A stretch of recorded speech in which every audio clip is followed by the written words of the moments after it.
Back in the year 2020, COVID happened. I got temporarily laid off of work, and all I did for 2 weeks was stay in bed and play the Final Fantasy VII Remake. It's probably the first time in years I was able to just sit around and do nothing but play a video game start to finish. It took me back to the summers of my youth, playing Ocarina of Time and Paper Mario at my grandmama's house. Anyway, whenever I got bored and hungry, I'd go to the local taco joint a minute from my apartment and order some food. They had this whole setup outside. It was unique. One day afterwards, I decided that now was the time to finally start reading something I'd been wanting to start on for months. Chainsaw Man. I pulled up chapter 1 on my phone, grabbed a taco, and got to reading. Jump ahead 2.5 years, and now I have all 11 volumes of the physical release, all 8 volumes of Fire Punch, 2021's Look Back, both volumes of Fujimoto's one-shot collection, and 2022's Goodbye Eri ordered, and for the last month, my Twitter name and profile picture has been what I've dubbed Chainsaw Macca. Yeah, I guess you could say I was a fan. It's a good series. I'm sure you don't need me to tell you what literally everyone on the internet has been saying for months. Good news is that's not what this video is here to do. Rather, I'm here to talk about something that happened when my roommate and I watched episode 2 of the Chainsaw Man anime. We grabbed our food, sat down our leather lounge chairs, pulled up Crunchyroll on the old PS4, hit play, and then proceeded to hit pause not even 2 minutes into the episode. Episode 1 had adapted the entirety of Chapter 1, so naturally Episode 2 would pick up with Chapter 2. However, out of its 24 pages, only 9 were adapted, with dialogue from a couple of panels of those 15 pages left out reintegrated into the opening scene of the episode.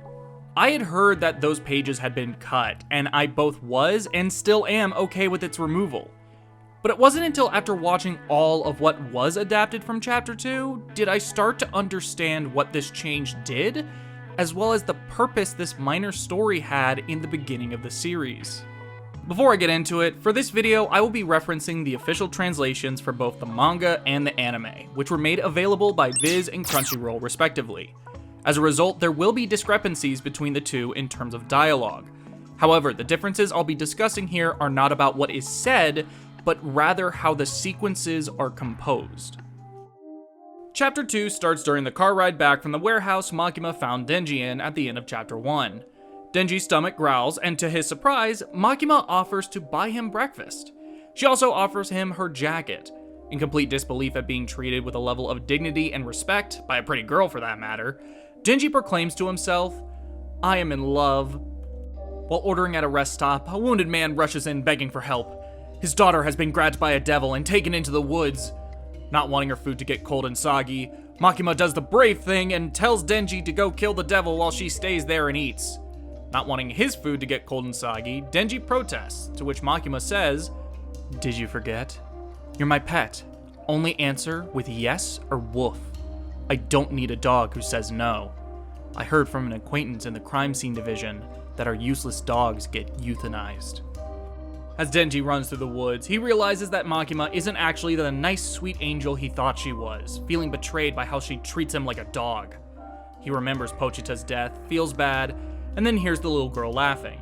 He finds her playing with the devil in a patch of flowers. Once they notice him, she begs Denji to spare this devil.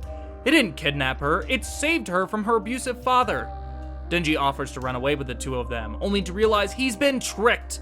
This devil wasn't nice, it was the muscle devil. It was forcing her to say those things and act that way. Also, he could get the jump on Denji. Pulling the cord, he kills the devil, saves the girl, and comes back to the rest stop ready to eat his now soggy noodles.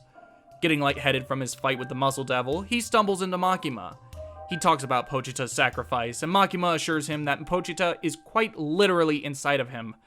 His stomach growls again, and he gets to eating.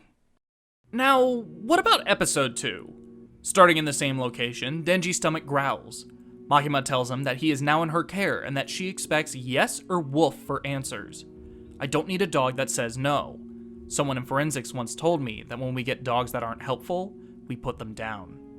Denji thought she was nice, but now realizes she's actually pretty scary, feeling betrayed at how she's treating him like a dog. He thinks of Pochita and his stomach growls again. Makima offers to buy him breakfast and even gives him her jacket. In complete disbelief at being treated with a level of respect and dignity, by a pretty girl for that matter, he proclaims to himself, "I love her."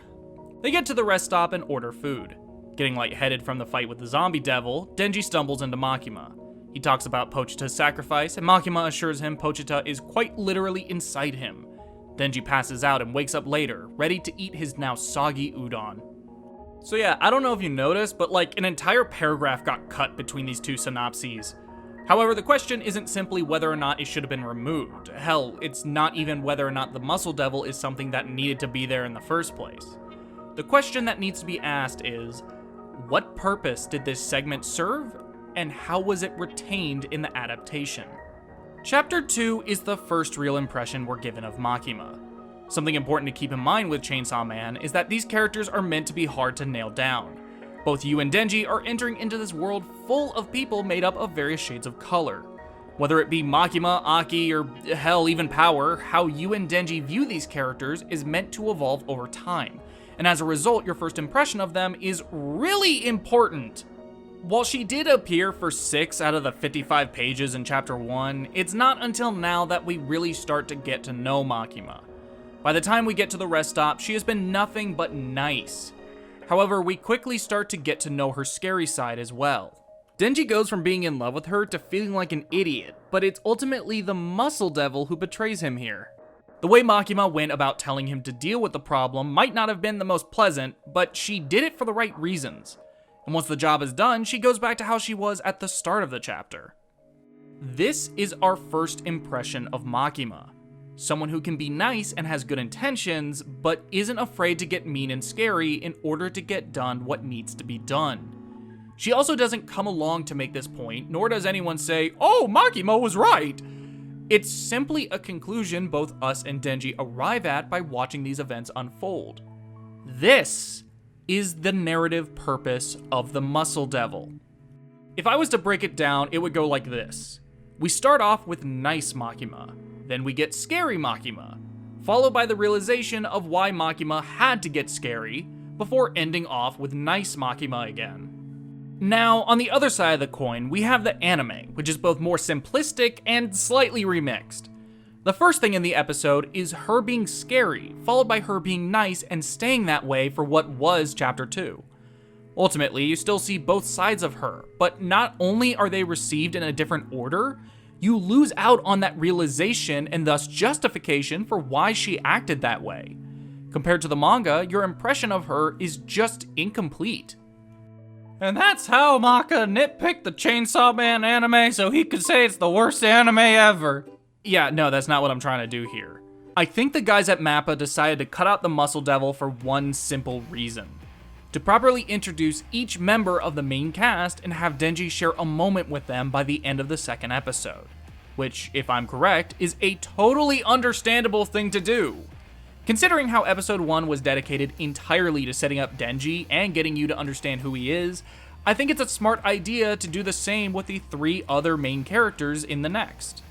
This video doesn't exist to nitpick and complain about the removal of a fight scene that, while certainly having a point, is ultimately inconsequential in the grand scheme of things.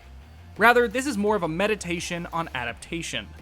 When it comes to adapting anything from one medium to another, there are inherently going to be changes made in the transition in order for certain aspects to get across given the new limitations, or lack thereof, the new medium presents.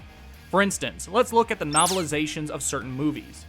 While the film is able to convey details of a room in a matter of seconds just by showing it to you, a book has to spend much longer describing those details to you. One restriction all but a very select few TV shows must abide by is time. Not only do those networks gotta fit in those commercials, but the viewer is going to be expecting an episode to go on for so long. While Chainsaw Man is certainly a fast-paced series, they can still only adapt so much. If the creators felt like the Muscle Devil was a necessary sacrifice to make, then I get why they did it. However, what had to be preserved from Chapter 2 was establishing Makima. And the way this was done, I feel creates a different experience than what you get from reading it. Like I said, in the manga we get nice, scary, the realization, and then nice again. In the anime we get scary, followed by nice, and nothing else. It's not as obvious why Makima said the things she did. You still get a version of the intended impression, it's just incomplete. Not to mention, the order of events is backwards now, so that inherently is going to cause a different experience. But this is just one instance where I think the adaptation of the material gets a little wonky and weird. The rest of the anime has been absolutely stellar, with episode 4 taking what was a 6-page fight scene and turning it into an absolutely glorious 4 minutes worth of animation. Not to mention the soundtrack by Kensuke Ushio is utterly phenomenal. Mappa is doing an amazing job here, and it really feels like everyone behind the scenes is firing on all cylinders. Anyway, thank you guys for watching. This video is a little different than my usual content in terms of subject matter, but I really just wanted to get that conversation and my thoughts down on paper. Hopefully you enjoyed it and this all wasn't for naught. Regardless, what do you think of the Chainsaw Man anime so far? If you're caught up with the manga, what are you thinking about part 2? Do you think Mappa is whipping the hell out of those workers in order to get them to do what they do every week? Let me know down in the comments below, and while you're there, leave a like, subscribe, and hit the bell. If you're new to the channel, my name is Macca, and I do videos about video games, mainly centering around Atlas, but frankly, it's just any game I'm interested in. I just started up a Persona 5 Royal Review series where I'm reviewing every month, one at a time, so make sure to check that out. Speaking of which, I should really be getting back to playing that. I wasn't joking about the Mappa question. I really hope they're treating them right.